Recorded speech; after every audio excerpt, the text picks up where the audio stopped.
Tere! Olen siinpool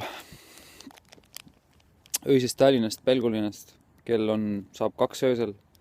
Mul endiselt ei ole, kes mu blogi on lugenud.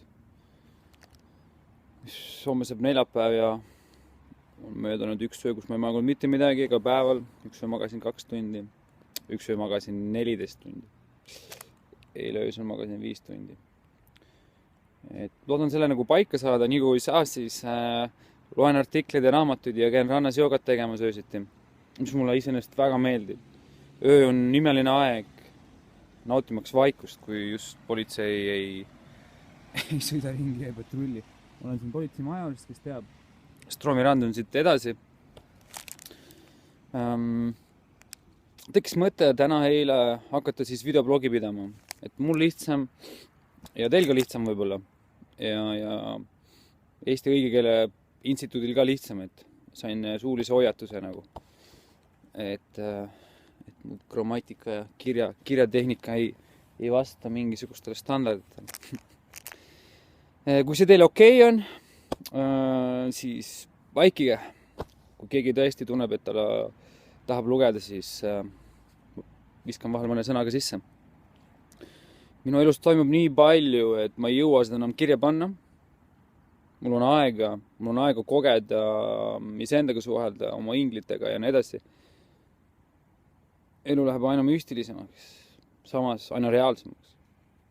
Ja tänase blogiga tahan teha väikese kokkuvõtte oma elust, mis ma olen kogenud, eriti viimase 6-7 kuu jooksul. Ma loodan, et tänane blogi postitus jõuab natuke rohkemate inimesteni, kuna mul on väikene projekt, plaan, milles ma ka teie abi ilmselt vajan, mis tuleb siis selle postituse lõpus. Paar teemat on, mis ma tunnen, et ma tahaksin teiega jagada ja võib-olla jõuame ka sinna, miks ma üldse jagan ja miks ma seda teen, sest ega see blogi pidamine lihtne ei ole. Miks lihtne? Kuna ma olen väga tundlikuks läinud energeetiliselt, siis juba suvel ma tajusin, kuidas mu blogi väga paljudele ei meeldinud. Ma tajusin, mis minu selja taga toimus. Ma ei olnud sellest kindel, ma sain oma mingi juhi kokku paar päeva tagasi ja ma sain kinnitust sellele, mis ma arvasin, tundsin, mis minust arvati, mis minu taga toimub, mida minu vastu tahetakse teha, et mul on tunne, et mind tahaks karistada selle eest, minu arvates selle eest, et ma üritasin inimesi aidata, olemaks rohkem teadlik iseendast, oma emotsioonidest, olemaks vähem robot. Aga kuna see ei lähe kokku süsteemi ja selle programmiga, kus ma töötasin, mis oli siis kindlam viis edu tagamaks. Ja ega mu põhimõtted ei soodusta seda ka. Ja sellest ma räägin võib-olla natuke pikemalt kunagi teine kord, et see raamatu mingi saaga jätkub. Lahendus, ma ei tea, millal tuleb asjadele, et eks ma ikka hoian teid kursis sellega. Käisin filmi vaatamas, Ameerika suvi ja ma olin üsna üllatunud. Kuna ma teadsin, et filmiga on seotud oli seotud üks meie raamatmüügi juhtidest, siis ma arvasin, et see film saab olema ikkagi raamatmüüki propageeriv ja nalja viskav. Ma esialgu arvasin, et see film võtab selle tõe, keerab selle naljaks, kuna nii palju juba levib seda negatiivset infot selle programmi kohta, et siis kõige lihtsam viis on alati see naljaks pöörata, nii nagu poliitikutel see tarvis teha on. Aga kui ma seda filmi eile nägin, siis ütlen nii palju tegijatele, super töö selle eelarvega. Oli naljakas minu jaoks, kuna ma olen seda tööd teinud ja äratundmist oli palju. Inimene, kes muga kaasas teha, et raamatmüügi vastu küll mingit huvi ei tekkinud. Ja minu jaoks tundus, kõik minu arvamus, nagu alati, oli see film üsna piinliku täpsusega tõsi. Ja veidram oli see, et mulle tundus, et ma olen nendes kõikides rollides olnud, ma olen olnud see Jonnivi esimeste tudeng, ma olen olnud see ajupestud manager, ma olen olnud see juht, kes jookseb ennast lolliks ja ja saab oma edu ja on sellest nii lummu sees, et ta näebki ainult seda. Et kihvt film, ma ei tõesti tea, mida see film nagu tähendab South Westoni mainele Eestis, eks näha ole. Mul on nagu ükskõik, ma olen üllatunud, et see film sai selline ja nii tõetruu, mis mingil määral toetas seda, millest ma olen rääkinud terve suve oma blogis. Et siis selline lugu, et käisin jah eile teidil, kuna mul autot ei ole, eks ole, siis helistasin sõbrannale, et lähme kinno. Ütlesin, ma olen 8:15 all. Ma ei tea, mis ta mõtles, millega ma all olen. Võtsin siis oma 2 ratast ja sõitsin läbi linna 2 rattaga. Ja väga ilus õhtu oli, käisime kinos. Sõitsime läbi ilusa öise Tallinna ja saame ilusaid mõtted mõeldud. Magada väga palju ei saanud eile öö muidugi. Aga mis siis vahepeal toimunud on? Annan ülevaate, mis mu Eestis toimunud on ja siis ma asun sinna kokkuvõtva elu juurde. Kuna ega mu blogidel ei ole kunagi struktuuri ja ma neid üle kunagi ei loe, et siis siit tuleb, mis siit tuleb ja see on üks minu põhimõtteid. Lasta tulla nii loomulikult, kui ta tuleb. Peale viimast postitust kõik teavad, sain omale kihvti kodu, mille saamine tundus kõik üsna veider viis universumil mulle see leida. Et ma siis käin selle uuesti üle. Et und ei olnud. Ööbisin sõbranna juures. Ei saanudki magada, vist kell oli 3 öösel midagi või 4. Läksin siis jooksma. Esimest korda üle väga pika aja.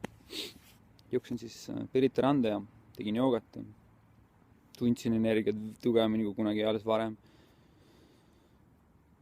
Kodu mul ei olnud ja mu plaan oligi elada ajutiselt kuskil kellegi juures, kus ma saaksin ka midagi vastu anda. Tegin oma pea peal seisu ja tundsin, ma peaks Marek Sadamale helistama. Ma käisin kontserdil eelmine õhtu ka. Tänama teda kontserdi eest ja kirjutasin talle, et millal sul lend läheb. Ta on juba lennujaamas ja lendab peatselt väljumas. Ja ütlesin, et tänasin korteri eest ja mis korteri? Tänasin kontserdi eest. Ja siis ta küsib, su kodu on? Ma ütlesin, ei ole.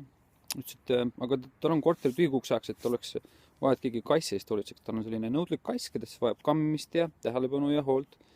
Kui ma õigesti aru sain, on ta tänavalt tulnud või varjupaigast. Maksim on ta nimi. Ma käin kammindida ja poostan ta silmi ja käime uus muru näksima. Ehk ma sain selle rahuliku koha, kus ma tahtsin olla. Et kui ma oleks jooksma läinud ja joogat tegema läinud, siis ma oleks seda saanud. Te võite seda loomulikult jälle juhuliks kutsuda, aga universum saadab mulle lahendusi väga kummalistel viisidel. Näiteks täna ma kaotsin võtmed ära. Ma jõudsin korterisse eile õhtul või ütleme neid siis üleeile. Võtmed kaotsin ära, pidin kokku saama ühe neiuga. Iga kord, kui ma midagi ära kaotan, on see märk mulle millestki. Inglid on mind varem aidanud asju leida, kui ma neid palun. Siis ma üritasin aru saada eile, mis asi see on siis, mida see mulle öelda tahab. Tihtipeale on see, mul on vaja millestki lahti lasta või see hoiab mind kinni millestki või kuhugi see mind suunab. Oli 2 asja, mis mu meelel olid. Üritasin siis nendega nagu teadlikult tegeleda, tühistasin üle kohtumise ära, mediteerisin. Ei leidnud võtit, otsisin võtit 6 tundi väiksest korterist. Kõik käisin läbi nagu täiesti ja ma olen nagu täiesti veendunud. Ma tulin eile koju või üleeile rattaga tulin koju ja ma pidin korteri ukse lahti tegema, et tuppa saada ja ma ei läinud enam välja.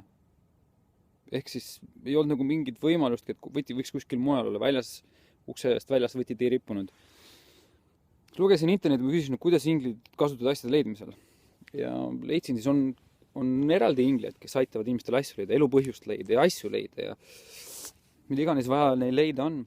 Siis ma mediteerisin kergelt, siin kontakti oma inglitada ja palusin neil siis kutsuda välja need inglid ja nende abi kasutada, et see võti leida.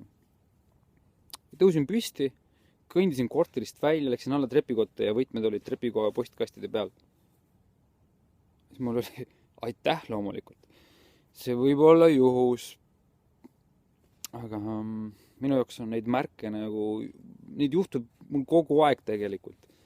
Ma ei jõuagi neid kõikidele ette kanda ja see ühendus läheb aina tugevamaks, minu energeetika, ma tunnen iga päev, kuidas mulle tahetakse midagi öelda, mind tahetakse kuhugi suunata ja kui ma tunnen mingit ärevust, siis ma ei tee seda.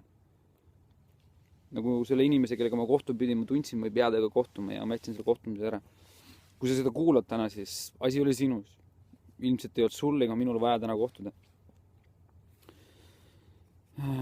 Käisin veel koolitusel täna, kus tutvustati koolitusi ja räägiti siis emotsioonidest. See oli väga, väga hea. Ma sain sellest enda jaoks nii palju, et see lihtsustas, see näitas mulle, et kõik, mida ma räägin ja kirjutan blogis, vajab lihtsustamist. Nad rääkisid emotsioonidest palju lihtsamas võtmes, kui mina seda teen. Aga mõte oli kõik täpselt sama. Ja ma tundsin, et ma võiksin täiesti vabalt seda sama õpetada. Kõik põhines ikka täpselt samal asjadele, oma emotsioonidega tegelemine. Sa pead nägema nad ära, sa pead õppima neid tundma, neid nägema, mitte neid ignoreerima, mida väga paljud inimesed teevad. Sellest ma võiksin ka väga pikalt rääkida. See on see, mida ma teen. Ma vaatan oma emotsioone, ma lasen neid välja, nagu te blogi lugesite. Ma lasin kõik endast välja ja see on parim asi, mida ma tegin. Ja te nägite ise, sealt tuli kibestumust, skeptilisus, seal tuli viha, seal oli armastust, seal oli kõike. Ma lasin kõik nii välja tulla ja ma lasen endal kogeda, ma lasen endal olla vihane, ma lasen endal olla pettunud. Kui see tunne tuleb, ma vaatan seda emotsiooni, ma vaatan, kus see tuli, kuidas see mind mõjutab. Ehk kui järgmine kord ta tuleb, ma juba tajun ära, et ta tuleb ja ma ei pea äkitselt reageerima. Mul on veel pikk maa minna. Ja kui nemad seletasid, et tugevatest emotsionaalsetest blokeeringutest ei piisa, kui sa ühe korra seda teadvustad ja sellest minna lased. Kui sa oled seda nagu aastaid ja aastaid endasse kasvatanud, siis võtab see ka natukene aega, et sellest lahti lasta.